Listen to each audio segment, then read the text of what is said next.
जरा सोचिए, आप हिंदुस्तान जो कि जमहूरी मुल्क है, जहां का आईन और दस्तूर सबको बराबर के हुकूक देता है। सब लोग अपने अपने मज़ाहिब पर अपने अकायद के मुताबिक अमल करते हैं।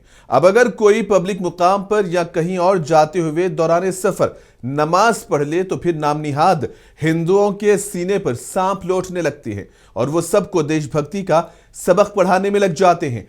तो आप अब इन तस्वीरों को देखकर क्या कहेंगे? मुंबई की एक लोकल ट्रेन की ये तस्वीरें हैं, जहां ट्रेन में जन्माष्टमी मनाई गई, दही की हांडी तोड़ी गई, कंपार्टमेंट के अंदर कीर्तन भजन का एहतमाम हुआ, बच्चे की शक्ल के श्री कृष्णा की मूर्ति को एक झूले में सीट पर नस्ब किया गया।